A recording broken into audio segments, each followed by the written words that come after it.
vamos dar oportunidade aos daquele livreto que foi entregue aos irmãos, tá? Chamado de princípios. São 10 princípios. Nós já estudamos 6 princípios, né? Hoje nós estudaremos o princípio de número 7 e o princípio de número 8, se Deus permitir. E no próximo domingo concluiremos os 10 princípios com o princípio de número 9 e o princípio de número 10. Amém? Então hoje é o 7 e o 8. Tá? Só fazendo aqui, antes da gente orar, já vou falar para os irmãos sentarem, uma recapitulação, né? Nós definimos desde o primeiro encontro acerca desse tema, que era chamado princípio bíblico, conforme consta da própria apostila, próprio livro, né? Demos o princípio 1 e 2, fala a Bíblia pela própria Bíblia, depois a interpretação do Novo Testamento de acordo com a graça revelada no Novo. Posteriormente fomos para o princípio que diz que não separa-se Jesus Cristo dos seus ensinamentos. Posteriormente, o estudo que fala aplicar os ensinamentos de Jesus segundo a doutrina dos apóstolos, falando da legitimidade que os apóstolos tiveram na escrita das suas epístolas, todas inspiradas pelo Espírito Santo de Deus, e consta também no livro de Atos. Tá? Vimos na última que a graça de Deus concede salvação a todos os homens, unicamente por meio da fé em Jesus Cristo, até fruto da pergunta da Marcinha no meio, até explicamos, a Marcinha deve ter entendido, que é um outro tema, oportunamente a gente pode tratar, porque que outros irmãos entendem que a graça não é, na verdade, para todos, mas apenas para alguns. Mas ali, como nós vimos, é uma outra, né, um outro foco. Nós aqui, o nosso princípio é que a graça é revelada a todos os homens. Tá? A fé bíblica não se limita apenas à crença, ou seja, nós terminamos mostrando que essa fé, ela é, vamos dizer assim, evidenciada pelas obras que se seguem, pelos atos, né? E vimos inclusive os exemplos. E obras não é necessariamente aquilo que o mundo pensa, né? De coisas necessariamente fazer o bem ao próximo. Isso é óbvio que é algo agradável a Deus. Mas os exemplos que a Bíblia dá são de obras de pedidos de Deus, requisitos de Deus, e homens que creram, temeram e fizeram aquilo. Deus estava aqui, no caso Abraão e no caso Raabe, que é o exemplo bíblico. Nós estamos procurando ser o mais bíblico possível, né? Que está na Bíblia. Tiago dá, crendo na destruição de Jericó, ela fez tudo conforme combinado, ou seja, para ela era líquido e certo que aquela mensagem vinha do Deus Altíssimo, que criou os céus e terra. E ela foi justificada então pela fé, mas também pelo que ela colocou em prática. Tá? Abraão, mesma coisa. Deus pediu o filho, só recapitulando, e ele efetivamente assim o fez. Porque no coração ele tinha em mente, se Deus prometeu que em Isaac será chamada a tua descendência, na mente dele ele podia partir Isaac ali em infinitos pedacinhos que Deus ia dar um jeito daquele menino aparecer de novo andando. Deus era poderoso para o ressuscitar. Não é isso? O próprio Hebreus fala isso. Né? Então, a gente sabe que essa questão de fé e obras não está necessariamente ligada às boas obras, como as pessoas tentam inverter, colocando as obras na frente da fé. E hoje, nós vamos ver mais 2 princípios, né? Porque dentro das evidências tinha um chamado arrependimento. Aí eu falei para vocês, ele é tão importante que ele virou um princípio à parte também. Ele é o 7. Então vamos orar para liberar os irmãos. Senhor Deus e Pai, nós oramos a Ti nesta hora. Ó Deus, no nome do Teu Filho amado Jesus Cristo, pedindo, ó Deus, toda a assistência para que Tu nos abençoe, ó Deus, Tu nos dê um entendimento, conceda graça no falar, no ouvir, em participar, Senhor, deste momento em comunhão, em união uns com os outros e com o Teu Santo Espírito. Que os nossos corações, ó Deus, estejam como um solo fértil, Deus, e produzindo a 30, a 60, a 100, Deus, conforme a Tua palavra. Oramos agradecidos, ó Deus, por tudo, como sempre pedindo a Tua assistência, em nome do Teu Filho amado Jesus. Amém. Os irmãos podem sentar. O princípio, amados, número 7. E os irmãos já perceberam a lógica da maioria dos estudos. Vem o nome do princípio, vem uma breve descrição na própria apostila ou explicação do que é aquele princípio e alguns versículos que dão respaldo àquele princípio. Bem? Essa é como está distribuído. Então, o princípio 7, ele vai dizer: o arrependimento de pecados é a primeira evidência da fé genuína. Esse é um princípio. Ele é importante porque ele é a primeira evidência. Então, como é que está descrito este princípio no nosso livro, no livreto? A verdadeira fé se evidencia primeiramente pelo arrependimento de pecados. Se alguém declara ter fé em Cristo, mas não se arrepende dos seus pecados, está mentindo, pois tal pessoa resiste ao Espírito Santo, o qual sempre nos chama ao arrependimento através da pregação do Evangelho. Somos salvos pela graça de Deus por meio da fé, sendo essa graça a oportunidade que Deus concede para que todo homem se arrependa, e sendo esta fé primeiramente atestada pelo arrependimento de pecados. Sendo assim, se não houve arrependimento, não houve fé e tampouco salvação. Amém? Então é algo até para uma autorreflexão. Mais do que alguém ficar olhando, apontando o dedo, fulano é convertido, o outro não é. É algo que a gente precisa entender. A gente pode, claro, no trato de uma nova ovelha, vamos supor que está chegando, começar a ver algumas evidências, até para que o irmão possa, de uma maneira, ou irmã, estou dando um exemplo aqui hipotético, não só fazer parte do corpo, mas sempre tem uma utilidade no corpo. Poder ser usado no corpo de alguma forma. Porque senão ele está fora da comunhão, ele está presente apenas fisicamente.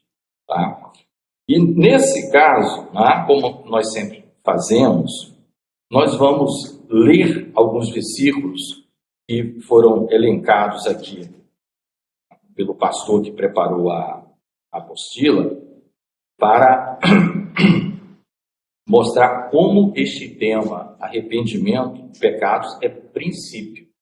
A Bíblia está repleta. Eu li todos os exemplos que estão citados aqui, um a um, parei, meditei. Nós não vamos, claro, por questão de tempo, ler todos. Nós vamos ler 4, 4 princípios. Mas eu recomendo fortemente, se você puder, durante a semana na sua casa, ler cada um desses exemplos que estão aqui, que dão base a este princípio. Eu recomendo que você leia um a um. Você, como parece um jogo de palavras, você não irá se arrepender. Você não irá se arrepender de ter lido. Não irá se arrepender de ter lido sobre o arrependimento de pecados. Garanto a vocês. Porque para mim também foi até uma surpresa. Quando eu comecei a ler, eu não imaginava que a Bíblia estivesse tão repleta deste assunto, de maneira tão clara. Confesso aos irmãos, eu não imaginava. E quando eu fui lendo versículo a versículo, e olha que ele fez aqui uma amostra, deve ter mais. é muito realmente impactante sobre esse tema do arrependimento. Bem? Então, nós separamos aqui uma sequência de 4 e nós vamos entender até por que está nessa lógica. Né? Primeiramente, eu convido os irmãos a abrirem suas Bíblias em Mateus 9, Mateus 9, 13. Tá? Eu estou citando aqui, tá? São os exemplos, alguns dos exemplos que estão aqui. Bom, Mateus 9, 13. Todos acharam? Eu vou ler do 12 em diante. Vou ler o 12 e o 13, tá? Só pra... Jesus, porém, ouvindo, disse-lhes: não necessitam de médico os sãos, mas sim os doentes. Ide, porém, e aprendei o que significa misericórdia quero e não sacrifício. Porque eu não vim para chamar os justos. Eu não vim para chamar os justos, mas os pecadores ao arrependimento. Hein? Por que esse versículo ele é bem interessante em ser o primeiro para a gente estudar um pouco?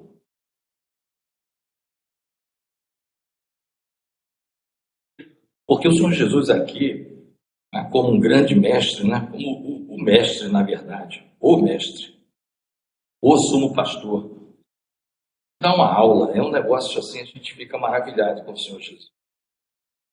O texto fala do chamado de Mateus, tá? O chamado de Mateus para o apostolado.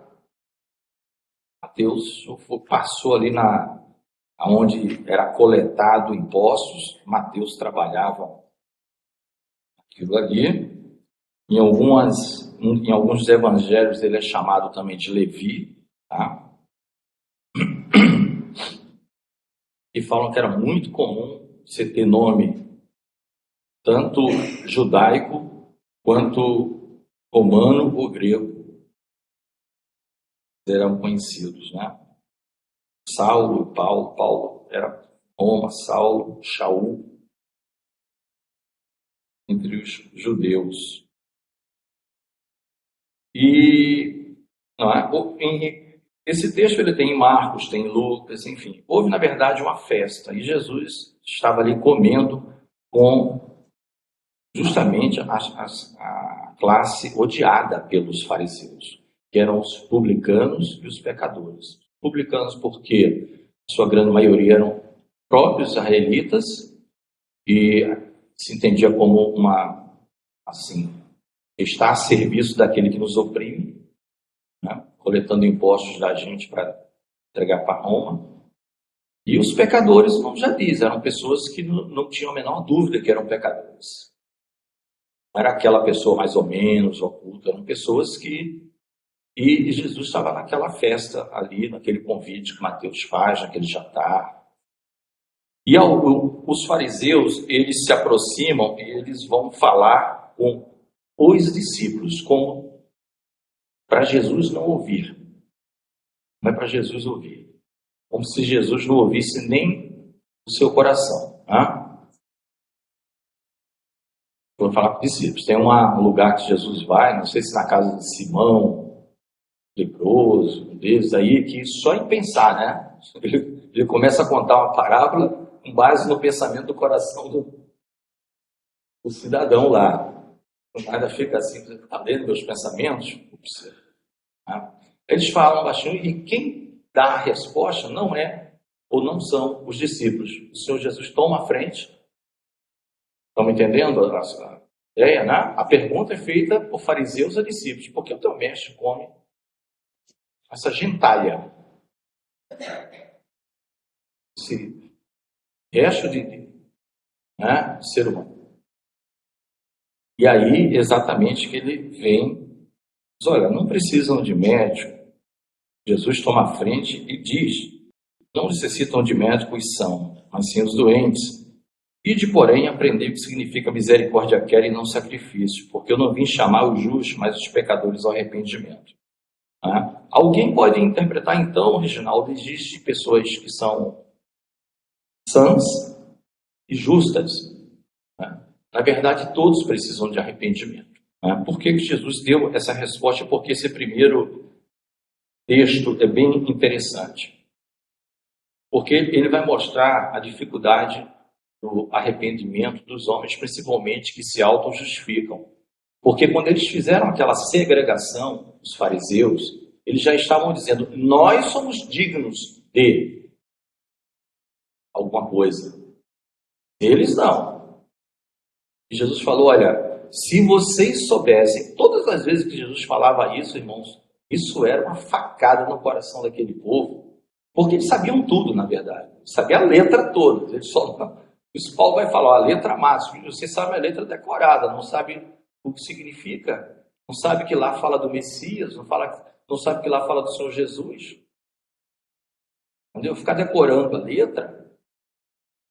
Isso aqui está em Oséias, capítulo 6, versículo 6 de Oséias. Se vocês forem lá, tá. Misericórdia quero, sacrifício não. Profeta Oséias. Eles sabiam disso. Aí Jesus diz, se vocês soubessem o que significa isso, o que é que Jesus está dizendo? Vocês não sabem. Vocês não sabem. Vocês sabem o que está escrito, mas vocês não sabem o que significa. Por isso que vocês não têm misericórdia dos miseráveis. Parece que vocês têm prazer que eles continuem nessa caminhada para cair no abismo e ir para o inferno. Eu vim resgatá-los. Agora, se vocês se acham que são justos, sigam a sua vida. É por isso, Pai Senhor, é por isso que eu achava estranho, porque eu falava, meu Deus, Jesus tinha todas as características, né, que os profetas anunciaram como o Messias seria, e eles não conseguiram reconhecer. Então é por isso, né, que eles só sabiam a letra, mas não tinham... Pois é. É como está escrito, se eu não me engano, em Gálatas, até hoje é lido Moisés nas sinagogas, enquanto o véu ainda está coberto. Né? Fala que Moisés, quando desceu do monte, desceu com um véu que ninguém podia ver o resplendor. Olhava para você e ficar cego da luz que Moisés tinha. Aí até hoje eles lembram, porque o véu ainda não foi retirado. Para eles. Para nós, Jesus abriu o véu do templo, rasgou e fez com que todo mundo pudesse olhar para onde não se podia olhar e se morria. Se olhasse para ali, se alguém visse aqui, né, o santo dos santos, morria. Foi rasgado de alto a baixo. Foi operação, para mostrar que não foi operação de homens, é uma operação de Deus. Tá? Então, esse primeiro exemplo, qual o propósito do Senhor Jesus?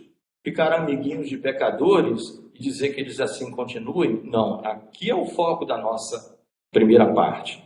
Ele veio chamar todo este pessoal para o arrependimento. Então, o que Jesus estava fazendo era ensinar aquelas pessoas acerca do reino.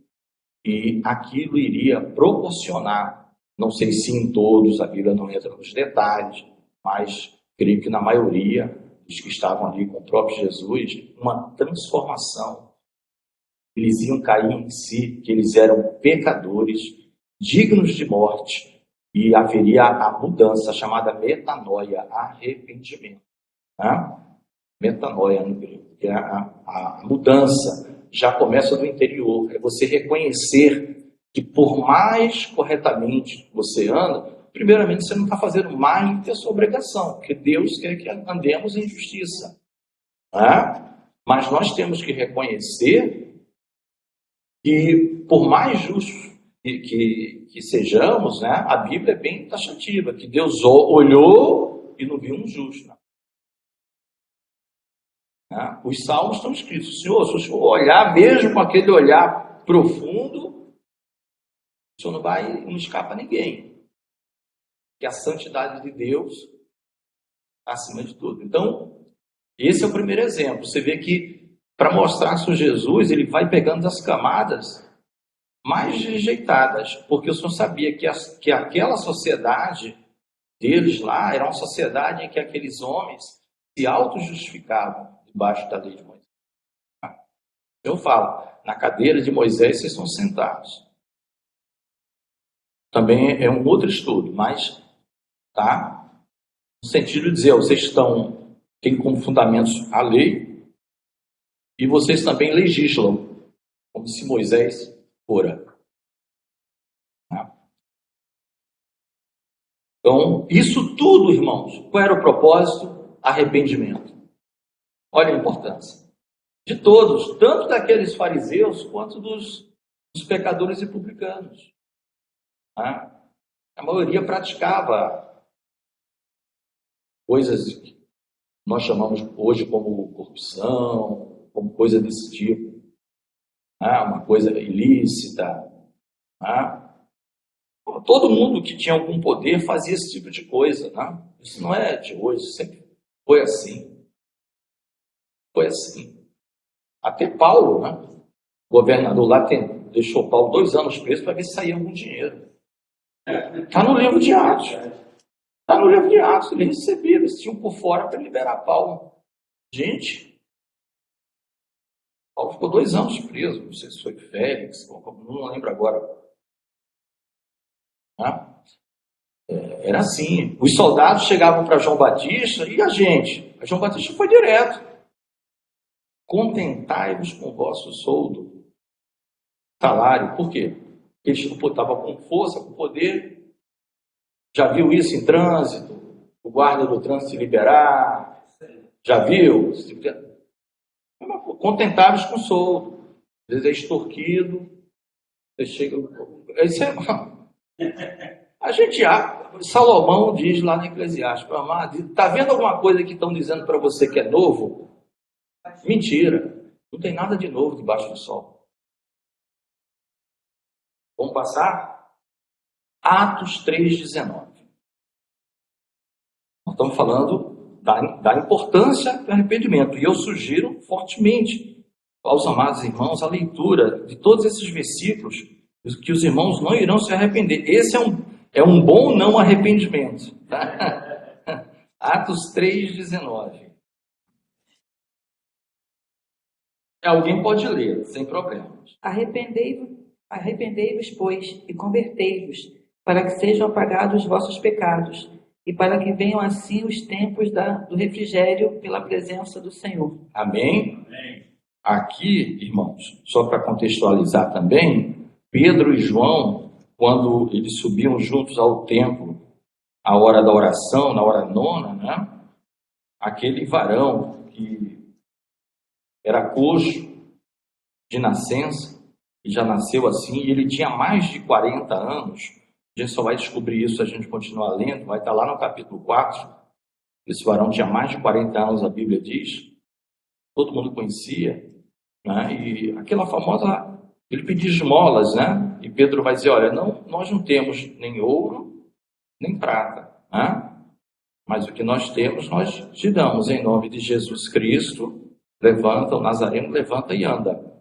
E aquele homem levantou, saltou, entrou no templo, pulando, louvando a Deus, glorificando. Tá? Então, a que público ele estava falando? Já não era um público de fariseus. Então, você vê, no primeiro exemplo que eu dei, chegou um público apertando ali, contestando, um público de fariseus. Agora era um público da massa. Todo o povo, no versículo 11 desse mesmo capítulo 3, diz assim, e apegando-se ele a Pedro e João, todo o povo correu atônito para junto dele no alpendre chamado Salomão. E quando Pedro viu isso, disse ao povo, varão israelita, por que vos maravilhais disto? Ou por que olhais tanto para nós, como se por nossa própria virtude ou santidade fizéssemos andar este homem? Ou seja, Pedro já tirou, né, que ainda não é o princípio 10, mas aqui é um bom exemplo do princípio 10, que é a Deus toda a glória. Pedro já diz, olha, eu e João, nós somos mortais. Nós vamos viver eternamente porque Cristo ressuscitou, mas somos corruptíveis. O nosso corpo vai perecer, nós vamos ficar velhos. Não somos nós. Por que vocês estão correndo para cima da gente? Nós não fizemos a nossa virtude. Vocês não viram a oração? Em nome de Jesus, o Nazareno. Ah, em nome de Jesus. Aí ele começa a dar uma explicação a este povo que ficou atônito. E nesse meio da explicação, Pedro vai dar sempre a acusação. Vocês mataram o príncipe, os magistrados também, ainda que por ignorância, não é? Esse tipo de coisa.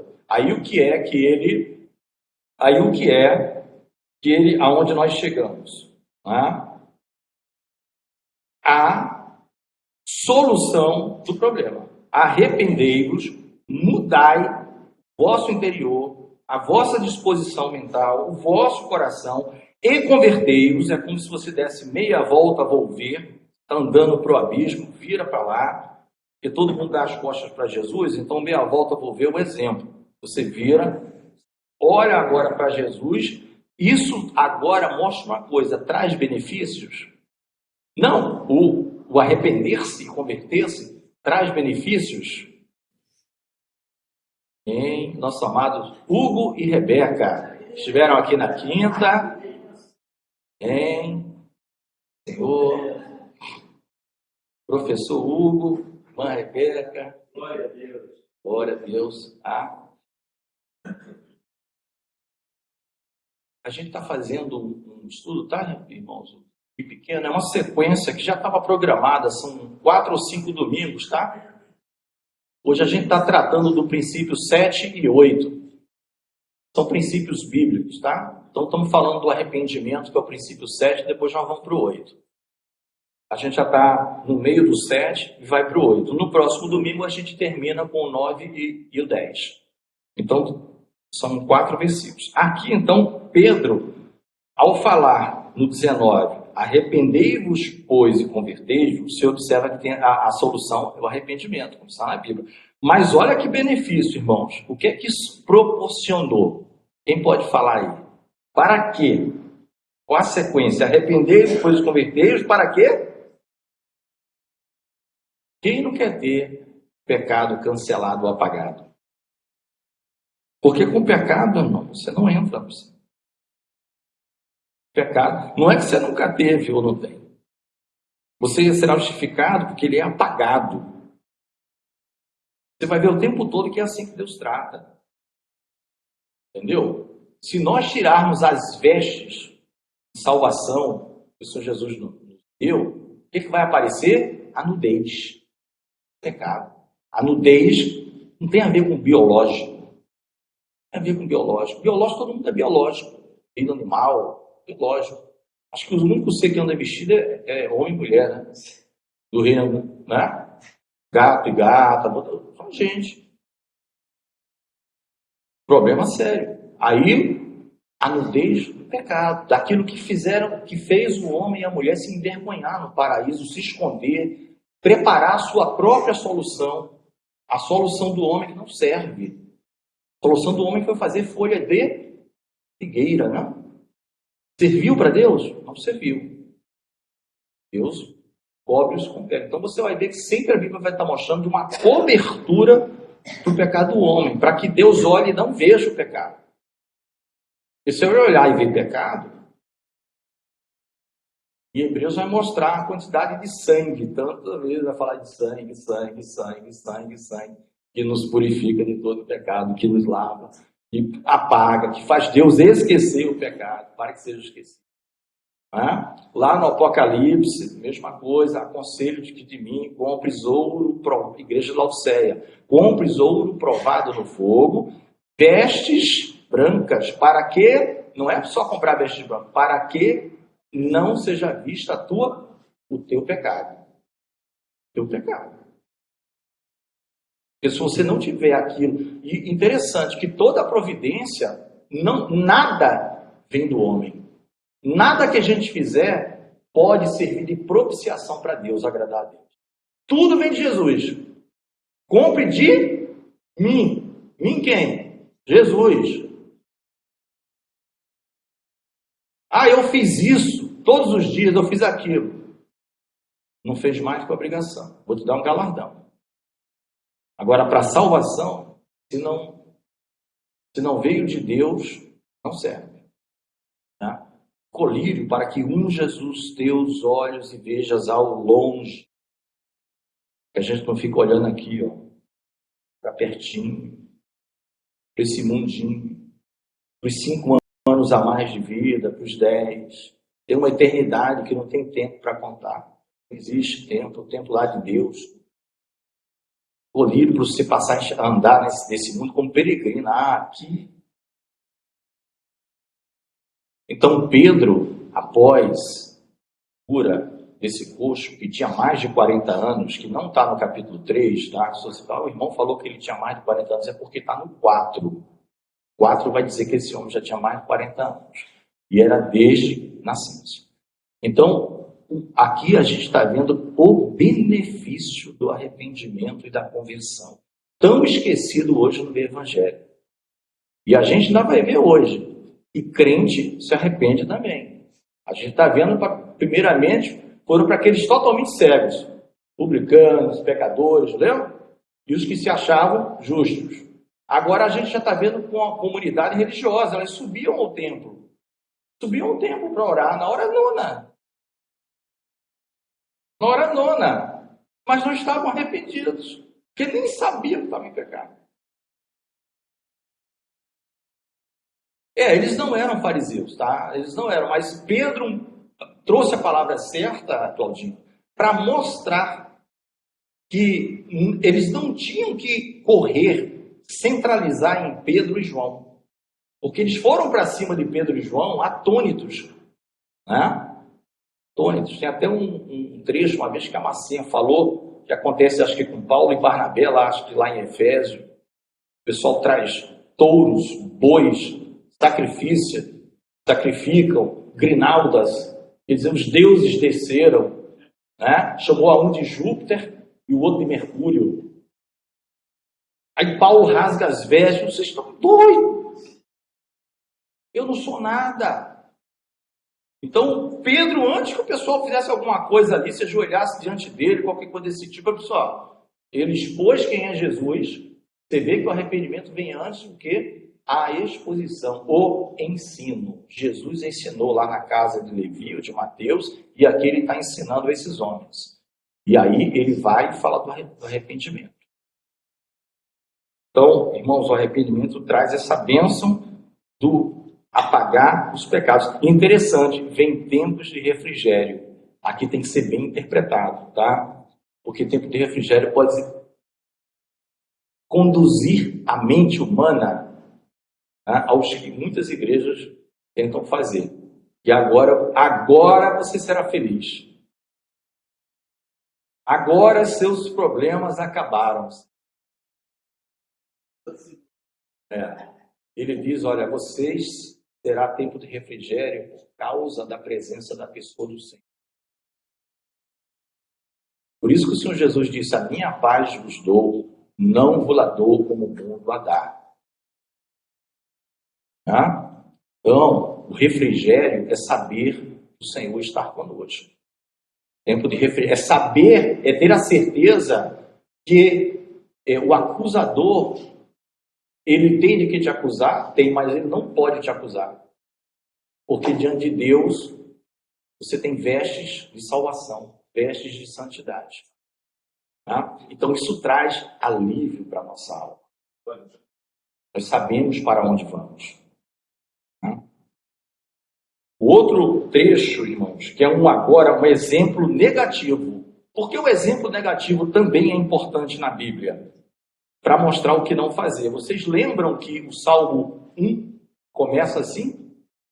Bem-aventurado o homem que não, não e não. 3 não. Né? Então o exemplo é dado pelo não fazer. Ele não diz bem-aventurado o homem que faz isso, faz aquilo ou faz aquilo. Embora a Bíblia tenha isso.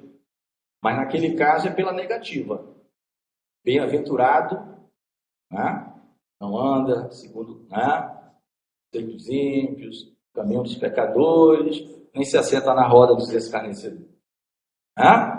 Bem-aventurado. Nós vamos para um exemplo negativo de um povo que não se arrependeu. E a própria Bíblia vai dizer, olha, isso aí é exemplo para nós. Vamos lá para Hebreus 3.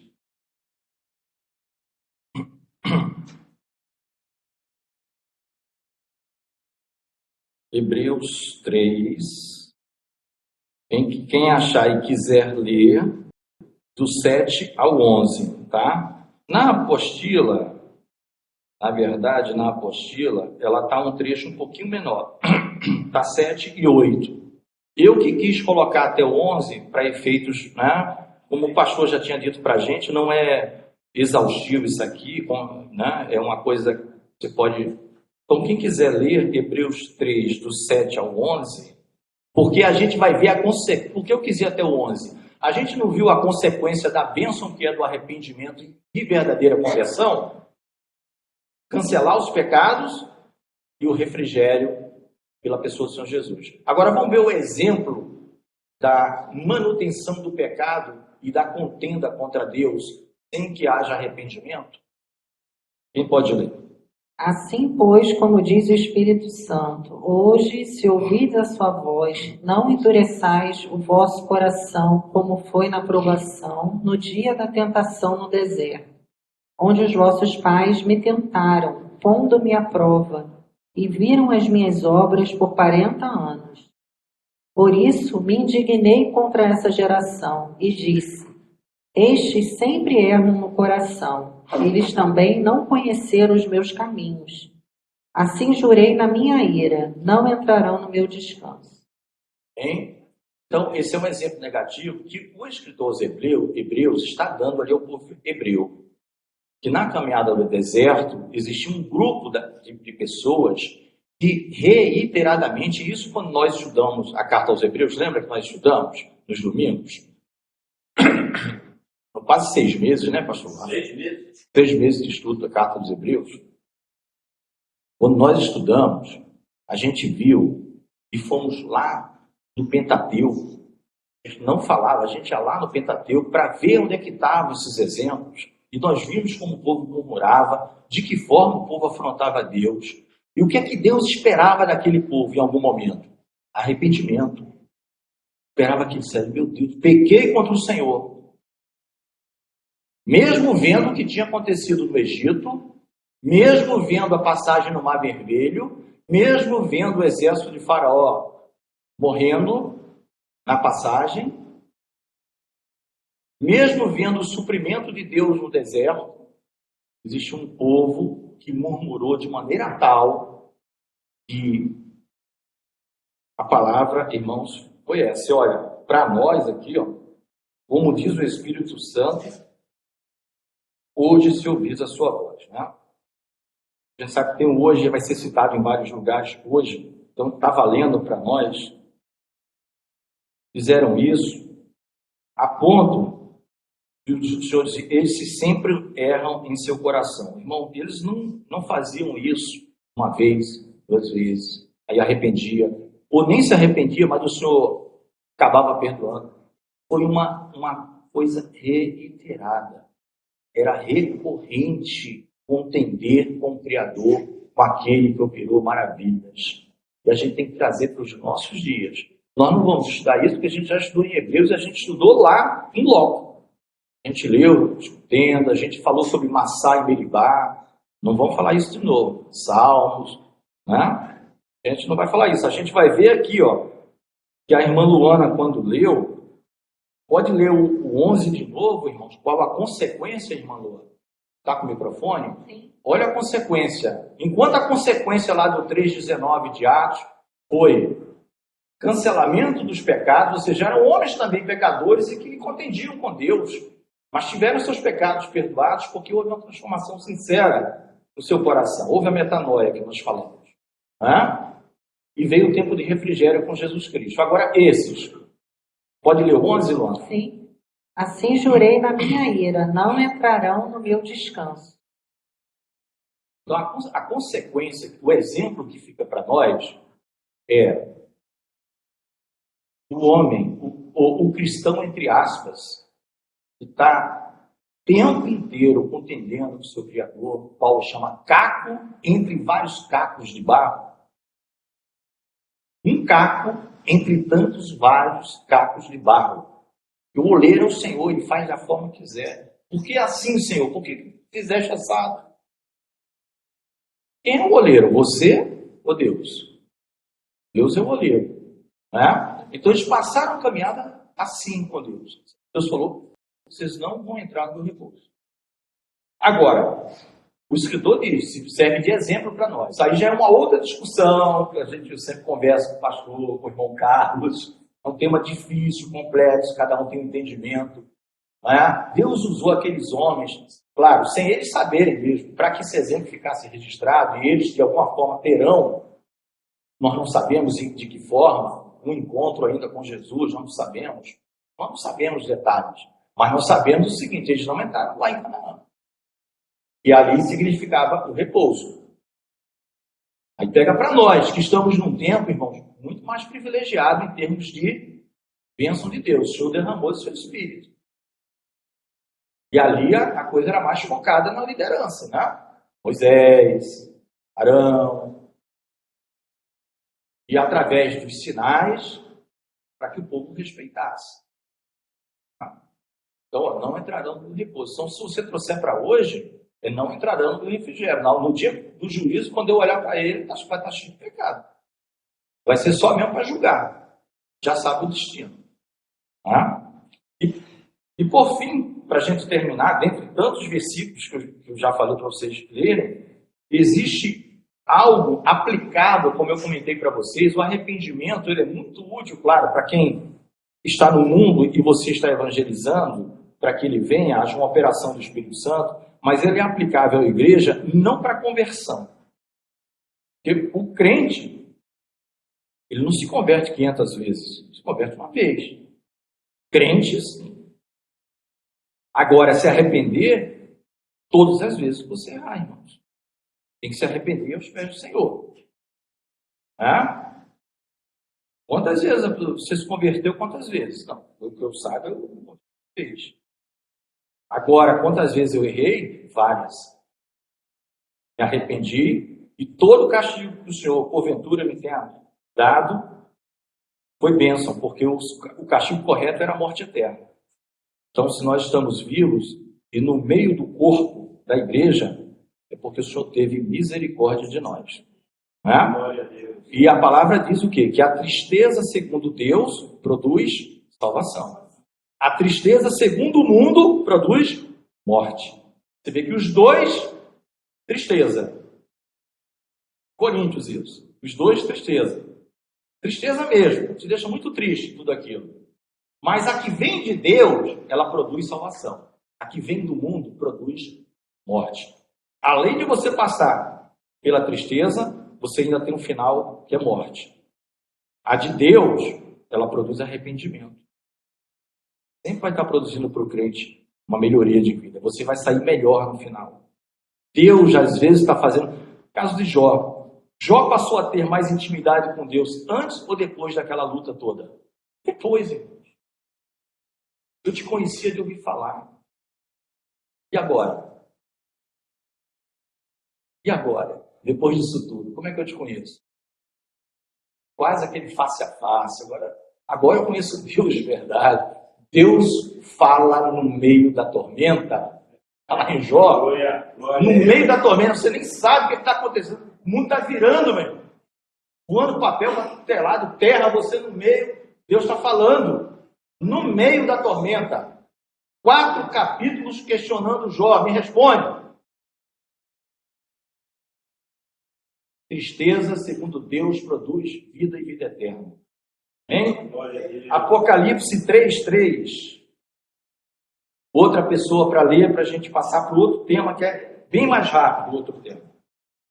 Outro princípio. 3:3. 3:3. Lembra-te, pois, do que tens recebido e ouvido, e guarda-o, e arrepende-te. E se não vigiares, virei sobre ti como um ladrão, e não saberás a que horas sobre ti virei. Tá? Aqui eu não vou me alongar, mas é só para dizer que o Senhor está falando com igrejas. Tá?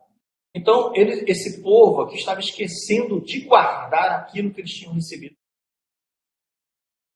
E de observar. Né? E tinha muita gente morrendo na igreja por causa dessa atitude. Muita gente. Então, olha, você tem recebido e tem ouvido de mim. Guarda, de novo, como você fazia antes, e arrepende-te. Ou seja, o que é o arrependimento? Senhor, reconheço que errei, eu que estava fazendo errado. Aí quando Deus vier como ladrão, nós estamos na posição. Agora, se nós continuarmos, né? Se o grupo continua esquecendo, não guardando o que ouviu e não guardando o que recebeu de Deus, né? Pode ser que na hora que o Senhor venha, irmãos, como é que ele vai te encontrar? Em que condição? Tá? Estou falando com a igreja. Vamos para o princípio 8. Então a gente viu como arrependimento é um assunto tão sério na Bíblia, pouco falado. Pouco falado. Arrependimento é um negócio muito sério, muito sério. O princípio 8, que está no livreto, né, institucional, diz: a graça de Deus, já são 10 horas, a gente aqui vai tentar em 15 minutos, a graça de Deus nos instrui a andarmos em justiça e santidade. Isso é um princípio bíblico. Né? O que é que diz aqui na definição da graça de Deus?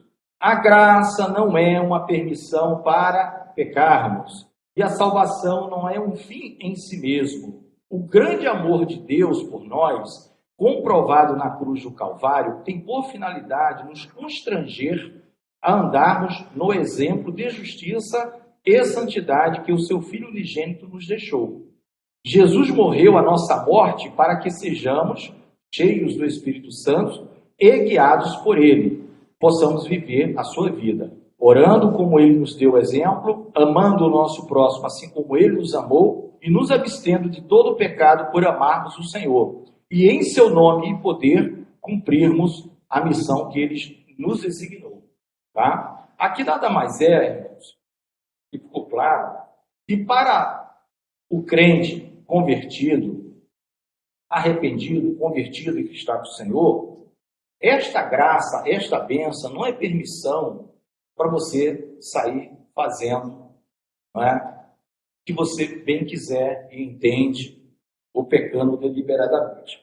E como nós, né, buscamos ser bíblicos, nós vamos ler em Mateus 11, 28 a 30, que a gente vai ter que ser um pouquinho mais rápido para terminar, mas já ficou claro, né? Porque o próprio princípio por si só já deixa claro para a gente. Isso é um princípio bíblico importante. Mateus 11, de 28 a 30. Pode ler, Marcinho. Vinde a mim, todos os que estáis cansados e oprimidos, e eu vos aliviarei. Tomai sobre vós o meu jugo, e aprendei de mim, que sou manso e humilde de coração, e encontrareis descanso para a vossa alma. Porque o meu jugo é suave e o meu fardo é leve. Amém. Bem, irmãos, o que é que este versículo tem a ver com isso aqui? Tem um verbo-chave neste versículo, é o verbo aprender, para o estudo que a gente está trazendo. Vocês já foram para Jesus, muito bom descansar nele, não é? Entregaram todas as cargas para ele, ok. Agora você está aprendendo dele, que é manso e humilde de coração? Foi isso que ele falou. Eu vou para ele, eu troco o meu fardo pesado por um fardo leve, eu troco o jugo ou o senhorio de um algoz que me chicoteava, que me humilhava, pelo jugo do Senhor, que me chama de filho. Mas tem um detalhe, não para por aí. É aprender de mim. Se aprender de mim, o Senhor tem algo para ensinar. E Ele ensina o tempo todo. Ele é um professor extremamente paciente. Extremamente paciente. Né? Não tem esse negócio, ó, tirou nota 6, reprovado. Vai repetir de ano. É um outro ensino. Agora você tem que se submeter na condição de aluno. E tem que estar claro aqui, aprender de mim. Então, um exemplo aqui mesmo em Mateus. Você vai ler o Sermão da Montanha. 5, 6 e 7. Os 3 capítulos. Que começa com as bem-aventuranças e termina com a casa na rocha, na areia. Falei os dois extremos. Mateus 5, 6 e 7 é Jesus falando. Sempre que tiver complicado, vai em Mateus 5,7, você vai achar alguns defeitos, algumas coisas que você está fazendo errado, alguma coisa que você está buscando e não é o que o Senhor quer que você busque. Não acumuleis tesouro, está lá.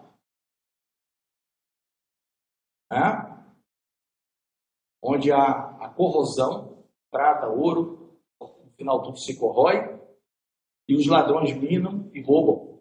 Mas acumulei no céu. Lá não tem nem corrupção, no sentido de corrosão, e não tem ladrão para roubar. Bem, um exemplo, Mateus 5,6, aprendei de mim. Então, entregar a carga para Jesus e dizer que Jesus é o Senhor, Salvador, é fácil. Agora, ele está convidando para você aprender dele. Ele vai observar na sua caminhada se você é aluno dele. Ele não está dizendo que você tem que ser igual a A ou a B. O trato dele é pessoal contigo. Pastor, quer falar? O microfone aqui para o pastor. Aproveitar esse gancho que o irmão deu para até mesmo colocar uma praga dos nossos dias, que é a hipergraça. Essa doutrina maldita. Hipergraça é terrível. É terrível, tá? É uma distorção da palavra, porque eles pegam, que está escrito em Romanos, o que Paulo diz, né? Que nós não estamos mais debaixo da lei e agora estamos debaixo da graça. Então, se estamos debaixo da graça, você é livre para fazer o que você quiser. É exatamente o contrário. Por estarmos debaixo da graça, é que nós não vamos fazer o que nós queremos. Nós vamos fazer o que Deus deseja que nós façamos. Nossa vida é completamente regida por Ele. Então, prestem atenção no que o irmão Osnaldo está dizendo, porque está sendo muito bem claro aqui para todos nós essa associação do arrependimento, e arrependimento é mudança de comportamento, está numa direção, você se arrepende, você retorna, volta para o alvo, né? E por conta disso, existem regras. Então, aonde não há regras, aonde não há lei, não pode haver liberdade. Então, a verdadeira liberdade está inserida exatamente nesse conjunto de normas que Deus determinou para nós através da sua palavra. Então, isso tem que ficar muito claro, gente, porque tem muita gente sendo engodada com essa mentira satânica. Tá? Isso é antinomianismo, se eu não me engano, o nome é esse. Tá? Que era uma doutrina lá do primeiro século, tá? Onde a pessoa podia fazer o que ela queria fazer, e não é assim que funciona. Amém? É só isso, para não tomar o tempo original. Amém. Não, e esse texto agora que nós vamos ler, ele fecha, vamos dizer assim, chave de ouro esse tema. 2 Coríntios, que também está aqui, é capítulo 5, versos 14 e 15. Só achem que eu vou ler, tá? Para a gente ganhar tempo, por causa do horário. 2 Coríntios, segunda carta de Paulo aos Coríntios, 2 Coríntios, não primeiro, 5, 14 e 15. É exatamente o que o pastor acabou de falar. Todos acharam? Diz assim, porque isso está no corpo do texto que nós lemos também aqui. Tá? Que a cruz de Cristo, o amor de Cristo nos constrange. Olha o que diz. Porque o amor de Cristo nos constrange, julgando nós assim. Que se um morreu por todos, ou seja, se Jesus morreu por todos, logo todos morreram. E ele morreu por todos, né? A gente sabe que quem morreu literalmente foi ele, né? Mas todos morreram para alguma coisa. Morreram para esse mundo. Por isso que ele vai concluir. E se ele morreu por todos, para os que vivem, são os crentes na pessoa do Senhor Jesus, não vivam mais para si. Não é mais para satisfazer o meu desejo, mas para aquele que por eles morreu e ressuscitou. Mais claro do que isso, irmãos? Mais claro do que isso? O Senhor Jesus está ensinando para nós. Ele diz, aprendei de mim. Ele morreu por todos. Aí pode vir a pergunta, por que todos não se salvam? Porque nem todos querem. Muitos querem a morte de Jesus, como eu falei, querem como Salvador, mas querem viver a sua vida. Não negam a si mesmo, como o próprio Senhor fala na Evangelho. Não pode ser meu discípulo.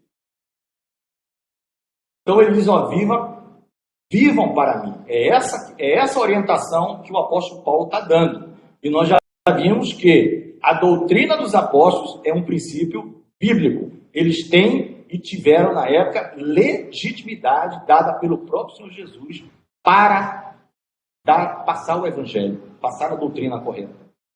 Então, eles são parte legítima nesse negócio. Não é invencionice humana. Não tem como separar o ensino de Paulo de Jesus, como alguns tentam fazer. Eu já falei isso para vocês. Tem um grupinho aí que diz, não, eu sou Jesus. Agora, Paulo eu leio meio assim à distância.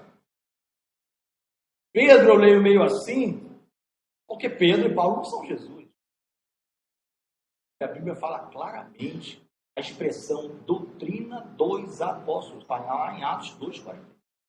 Como é que você não vai seguir doutrina ensinada pelos apóstolos? Pode ser que vocês não queiram ler a doutrina dos apóstolos. Não interessa, ela confronta. Toda vez que vai ler nas cartas doutrina apostólica, fere a sua doutrina, a doutrina do seu lugar, a doutrina de onde você está, a sua vida, do seu modo de viver. Você não quer ler. E te incomoda. E é bom. Né? Sempre tem aquele conselho dos antigos. Leia a Bíblia contra você. Nunca leia a Bíblia a seu favor. Leia a Bíblia contra você. Estou lendo, o primeiro atacado sou eu. Atacado para o bem. Tá. É pegar versículo isolado para satisfazer o meu ego. Colossenses 3, de 5 a 14, é grande, eu não vou ler isso tudo, né? Porque é por causa do horário, mas é só para dizer, está muito claro também lá o seguinte. Colossenses 3, de 5 a 14, 4, 2, vou ler só o comecinho aqui. Vocês acharam, tá?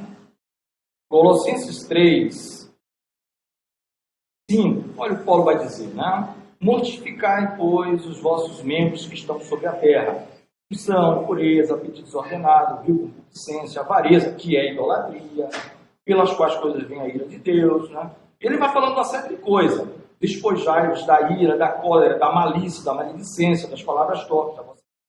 Não mintais uns aos outros, né? Não mintais. E diz o que a gente tem que se vestir. No 12 ele vai dizer, revestir-vos, pois, como eleitos de Deus, santos e amados, de entranhas de misericórdia. De entranhas de misericórdia, de benignidade, humildade, mansidão, longanimidade, suportando-vos uns aos outros, perdoando-vos uns aos outros. Né? E ele vai falando do que se deve ter. E o 4.2 vai falar da oração, perseverar em oração. Então é a nova forma de vida do homem. Né? A palavra, os irmãos aqui sabem, entranhas, menos o pastor e o Carlos, entranhas de misericórdia. O que é aquele negócio de entranhas? Porque já no tempo dos gregos, né, o sentimento era daqui, ó, as tripas. Entranhas é tripa mesmo. Porque ela refletia a sua sensação. Estou com medo. Banheiro. Estou feliz, você não sentia nada. Em termos de medo. Estou seguro. Então, entranhas de misericórdia era do teu mais íntimo. Por isso que é usada essa palavra, entranhas. Né? Nas versões mais novas não usam entranhas. Era como se me ama das tuas tripas, do teu coração, do teu interior.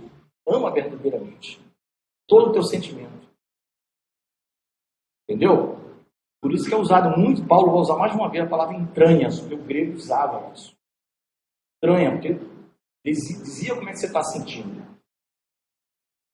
Gente, por causa do horário, vamos só ler Tiago 1,27, já de pé, se os irmãos puderem, que a gente está encerrando esse princípio, que nós não podemos andar de qualquer jeito.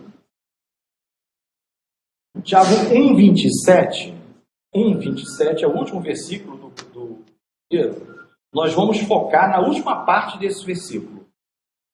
1,27, Tiago 1,27, depois de Hebreus. Passou Hebreus, achou Tiago. Diz assim, a religião pura e imaculada para com Deus, o Pai, é esta, visitar os órfãos e as viúvas nas suas tribulações, e agora que vem o que a gente quer focar. E guardar-se é apartar-se, não se contaminar da corrupção do mundo. Então ele está falando para os irmãos, ele não está falando para o não crente. Você que está ligado com Deus, religião, o religare, a sua vida é guarda-se das coisas que corroem o homem para a perdição, corrupção do mundo. Se aparta disso, evita contato com isso. Claro que nós sabemos que nós, do nosso entorno, onde estamos inseridos, o próprio apóstolo vai dizer que não é necessário, seria que nós não estivéssemos no mundo, se fosse para falar com pessoas ímpias, e até para testemunhar. Mas nós não vamos viver como elas vivem, nem tê-las como companhia o tempo todo. Tá? Para evangelizar. E o próprio Senhor Jesus também, quando ora, na oração dele, diz, olha, não os peço que os tire do mundo, mas os livre do mal. Porque o Senhor já sabia que a gente estaria passando por esse meio. Tá? Mas para nós tem que ser comum deserto. A gente olha e aquilo, a gente não vê nada que nos atraia. Deserto. Está tudo ali, mas é deserto. Deserto. E quando você está no Egito, tudo atrai. É mundo também. Para onde você olha, é atrativo. Você está levando chicotada e morrendo. Quando você vai para o deserto, é mundo também. Está tudo ali, mas você não vê nada. Você está focado. É comendo maná, palavra de Deus, para chegar na vida eterna. Hein? Não tem inimigo que vai ficar na frente. Não tem jeito. Porque quem coloca você lá, quem prometeu é fiel. Jesus é que disse que ia tirar você de lá, e ele usa o verbo meter. E vou te meter nesta terra. Na terra prometida. É ele que vai fazer. Era essa fé que Caleb e Josué tinham. Eles não estavam preocupados com os obstáculos. Eles sabiam que os obstáculos, do ponto de vista humano, eram muito maior. Muito maior. Ou não sabiam. Mas a confiança deles é, quem foi que prometeu que eu ia chegar lá? Foi Deus? O problema está com Deus. Eu só creio. Eu creio e vou fazer o que ele está mandando. Vamos orar? Senhor Deus e Pai, nós glorificamos e bendizemos o Teu nome por este breve período de estudo da Tua Palavra. Abençoa-nos, ó Deus, neste breve intervalo, para que voltemos para o período de ministração da Tua Palavra. Somos gratos a tudo que já tens feito em nossos corações. Oramos, ó Deus, assim, agradecidos em nome do Teu Filho amado Jesus. Amém. Amém. Amém.